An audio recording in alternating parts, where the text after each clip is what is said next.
अस्सलाम वालेकुम व्यूअर्स, आज हम पढ़ेंगे chapter 1 B course physics oscillations का topic torsional oscillator. Torsional oscillator circular disc पर मुश्तमिल होता है जो एक वर्टिकल हैंगिंग वायर के साथ अटैच होती है और ये हॉरिजॉन्टल प्लेन में ऑसिलेट करती है। ये डिस्क जब हम इस पर टार्क अप्लाई करते हैं तो इस टार्क की वजह से इसमें रोटेशन पैदा होती है और इसमें एंगल थीटा रोटेशन पैदा होने पर हम इसमें लिख सकते हैं कि जितना हम टार्क लगाएंगे उतना ही इसमें ज़्यादा रोटेशन पैदा होगी और उतना ही ज़्यादा एंगल बनेगा। तो ये टार्क जो है हम एक्सटर्नल टार्क अप्लाई करते हैं वो इसके एंगल जो इसमें रोटेशन पैदा होती है उसकी डायरेक्टली प्रोपोर्शनल होता है। तो हम इसको मैथमेटिकली इस तरह लिखेंगे कि torque is directly proportional to applied torque is directly proportional to theta. Theta ये एंगल है जितना हम इसको रोटेट कर रहे हैं। आइए अब इस फिगर में देखते हैं। ये देखें, ये मेन पोजीशन है और यहाँ से हमने इस पर टार्क अप्लाई किया इस डायरेक्शन में। तो जब छोड़ेंगे जो हमने टार्क अप्लाई किया है वो एक्सटर्नल टार्क है, ठीक है, ये हमने लिखा है एक्सटर्नल टार्क। और जब हम इसको छोड़ते हैं तो इस वायर, जब हम टार्क अप्लाई करेंगे तो इस वायर में बल जमा हो जाएगा जिसको ट्विस्ट कहते हैं। जब हम छोड़ेंगे तो ये डिस्क वापस जाएगी अपनी मेन पोजीशन की तरफ, लेकिन स्पीड ज़्यादा होने की वजह से आगे चली जाती है और फिर दोबारा ट्विस्ट इसको मेन पोजीशन की तरफ लाता है। इस तरह ये लगातार अपने दो एक्सट्रीम पोजीशंस के दरमियान ऑसिलेट करती है, जिसे आपको फिगर में नज़र आ रहा है। तो इसको हम कहते हैं टॉर्शनल ऑसिलेटर। टार्क जो है वो डायरेक्टली प्रोपोर्शनल है, इसलिए हम उसको लिखेंगे प्रोपोर्शनलिटी ख़त्म करके कांस्टेंट डालेंगे, इसको लिखेंगे ये होता है टॉर्शन कांस्टेंट। और ट्विस्ट पैदा होने की वजह से, वायर में ट्विस्ट पैदा होने की वजह से इसमें रिस्टोरिंग टार्क पैदा होगा जो अप्लाइड टार्क के इक्वल होता है और अपोजिट होता है। Equal and opposite torque restores in the wire which brings the disc to its mean position. तो ये टार्क इक्वल होगा माइनस के थीटा के, क्योंकि ये अप्लाइड टार्क के अपोजिट होता है, ठीक है। अगर अप्लाइड इस तरफ है तो रिस्टोरिंग इस तरफ होगा, इसलिए इसके साथ माइनस का साइन आएगा। इनर्शिया की वजह से it continues to move to the other side and in this way it oscillates between points positions Q and R। तो हमें पता है कि टार्क आई अल्फा के बराबर होता है और alpha angular velocity, angular acceleration है। इसको हम वेलोसिटी के डेरिवेटिव की फॉर्म में लिख सकते हैं। तो ओमेगा नॉट जो है वो एंगुलर वेलोसिटी है डिस्क की। तो हम इस इक्वेशन को ऊपर वाली इक्वेशन के साथ कंपेयर कर लेंगे। ये हमारे पास आ जाएगा आई जो है ये इसका मोमेंट ऑफ इनर्शिया है, इस तरफ डिवाइड कर दिया हमने।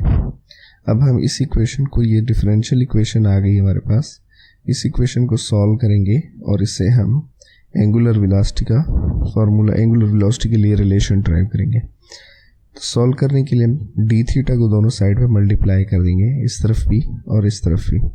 फिर डी थीटा और डी डब्ल्यू की, डी ओमेगा की जगह चेंज कर देंगे और इसकी जगह डी थीटा और डी ओमेगा, डी थीटा और डी टी की जगह ओमेगा पुट कर देंगे।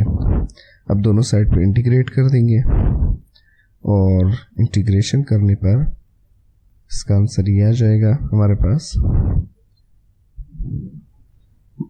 ओमेगा स्क्वायर बाई 2 हो जाएगा और इधर थीटा स्क्वायर बाई 2 हो जाएगा। के और आई कांस्टेंट है, ठीक है, तो और plus C constant of integration आ जाएगा। अब सी की वैल्यू निकालने के लिए हम बाउंड्री कंडीशन पुट करेंगे। बाउंड्री कंडीशन ये है कि एक्सट्रीम पोजीशन पर एंगुलर डिस्प्लेसमेंट मैक्सिमम होता है, लेकिन वहाँ पर डिस्क रुक जाता है और वहाँ से वापस आता है। तो हम इसमें दो चीज़ें पुट करेंगे, थीटा की जगह थीटा एम और ओमेगा नॉट की जगह पर 0। तो ये इक्वेशन बन जाएगी 0 -1 और 2 k/i theta M square plus C. तो यहाँ से सी की वैल्यू ये आ जाएगी। इस इक्वेशन को वापस हम इक्वेशन 4 में पुट करेंगे तो ये इक्वेशन बन जाएगी हमारे पास ये। इसमें हमने सी की वैल्यू पुट कर दी, इसमें ये रकम हमने कॉमन ले ली k/i और ओमेगा नॉट दोनों साइड्स पे अंडर रूट ले लिया, तो ये इक्वेशन आ गई। और इसमें ये जो k/i है ये हमने ओमेगा पुट कर दिया, ये एंगुलर फ्रीक्वेंसी है। तो ओमेगा नॉट हमारे पास हो जाएगा omega under root theta M square minus theta square.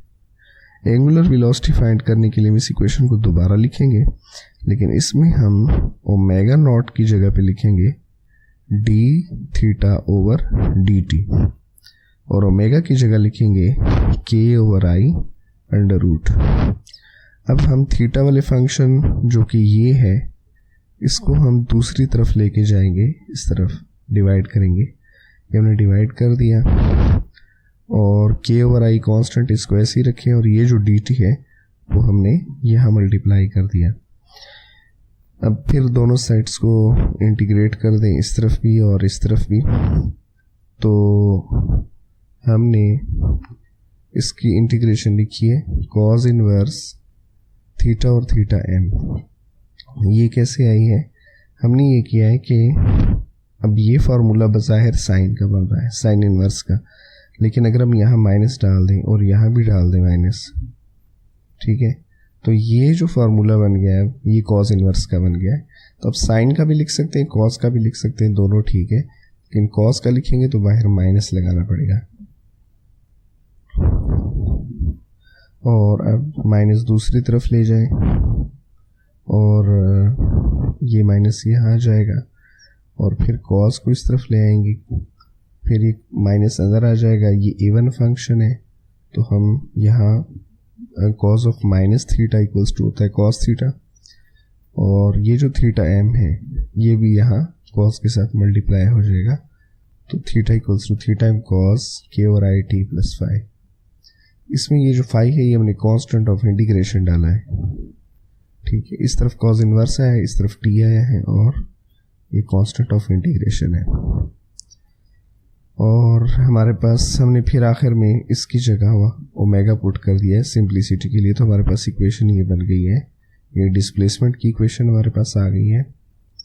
और आखिर में हम फिर एंगुलर वेलोसिटी फाइंड करेंगे। एंगुलर वेलोसिटी के लिए हम इसका डेरिवेटिव लेंगे टाइम, तो ये इक्वेशन आ जाएगी, और दोबारा टाइम डेरिवेटिव लेंगे तो एक्सेलरेशन आ जाएगा।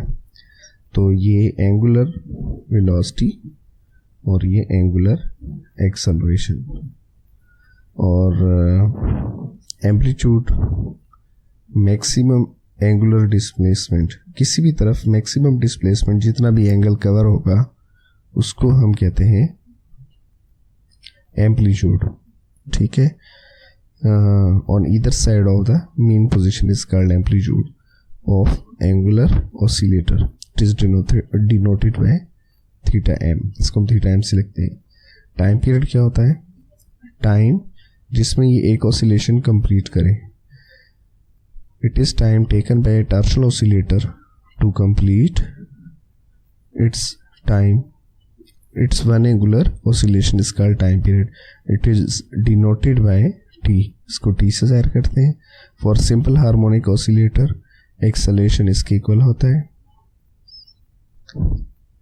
तो टॉर्शनल ऑसिलेटर में हमने लिखा है कि a equals to k/i into X, ठीक है। तो ओमेगा की वैल्यू हमारे पास अगर इनको कंपेयर कर लें इसको और इसको, तो ओमेगा की वैल्यू हमारे पास आ जाएगी, ओमेगा स्क्वायर आ जाएगा k/i और ओमेगा आ जाएगा k/i अंडर रूट। तो ये ओमेगा वही है जो हम बार बार इसको पुट करते हैं। जैसे यहाँ ये कॉज वाला फार्मूला है, इसमें हमने ये ओमेगा पुट किया है इसकी जगह। आप इसको कंपेयर किए बगैर डायरेक्ट भी ये वैल्यू लिख सकते हैं कि ओमेगा जो है वो हमने पिछले इक्वेशन में इसको लिया हुआ है। तो टाइम पीरियड का फार्मूला है 2 पाई ओवर ओमेगा, तो ओमेगा की जगह हम लिख देंगे ये के और आई अंडर रूट, तो टाइम पीरियड हो जाएगा हमारे पास 2 पाई आई ओवर के। आई जो है इनर्शिया है, मोमेंट ऑफ इनर्शिया, और के जो है torsion constant. Frequency number of angular oscillations पर सेकेंड, ठीक है, इसको फ्रीक्वेंसी कहते हैं। ये टाइम पीरियड का रेसिप्रोकल होता है, तो जो भी टाइम पीरियड का फॉर्मूला है उसको हमने इन्वर्स करके लिख देना है, तो हमारे पास फ्रीक्वेंसी आ जाएगी। तो टाइम पीरियड और फ्रीक्वेंसी भी एम्पलीट्यूड पे डिपेंड नहीं करते। तो यहाँ पर टॉपिक कंप्लीट हो जाता है।